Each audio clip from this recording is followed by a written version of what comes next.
একটা সংসারে সারাদিন যে কত কিছু যে লাগতেই থাকে, এটা লাগে ওটা লাগে, কেনা হয়, হ্যার পরও দেখা যায় কি এইটা নাই ওইটা নাই। তাই আজ গাইয়া পড়ছিলাম একটা শপে বাসার লোকে প্রয়োজনীয় কিছু জিনিসপত্র কিনতে। তাই প্রথমেই মুই দেখতেছিলাম পানির বোতল। মোর মাইয়া পোলা দুইটা তো স্কুলে যায়, তো টিফিনের যে বোতলগুলো ওগুলো কাল বেশি বড়, হেতে দুইটা বোতল নিলাম।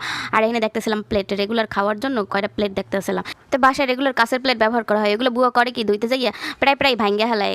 তাই হেতে চিন্তা করলাম যে কাঁচের প্লেটের মতোই দেখতে মেলামাইনের কয়েকটা প্লেট কিনে, তাই হেতে 6টা মেলামাইনের প্লেট নিলাম। আরও ঘুরে ঘুরে দেখতেছিলাম যে প্রয়োজনীয় আর কি আছে, কি নেওয়া যায়।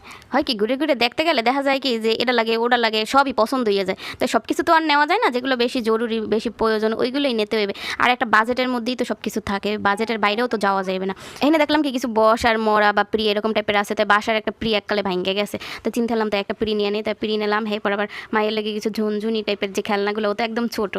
তাই চিন্তা করলাম যে এই ঝুনঝুনি টাইপের খেলনাগুলোই ওর জন্য বেশি ভালো হইবে নিলে, তাই আবার নিয়ে নিলাম। তাই আরও আবার দেখতেছিলাম যে এখানে কী আছে। দেখতে দেখতে আবার মনে পড়লো ও বাসার গ্লাসও তো অনেকগুলো ভেঙে গেছে, তাই এখানে একটা সেট গ্লাস নিলে কেমন হয়। তাই গ্লাস দেখতেছিলাম, পরে গ্লাস দেখে 6টা গ্লাস পছন্দ করলাম। এই যে এই গ্লাস 6টা। দেখা যায় কি মোর হাতে সহজে কোনো কিছুই নষ্ট হয় না, ভাঙে না, বেশিরভাগই ভাঙে নষ্ট হয় কিন্তু বুয়াগো হাতে। আল্লাহর রহমতে অনেক আগের পুরাতন জিনিসও মোর দ্বারা আছে, কিন্তু এই বুয়াগো কারণে কিছুই টেকে না। আজকে ভিডিওটা এই পর্যন্তই, সবাই ভালো থাকবেন, আল্লাহ হাফেজ।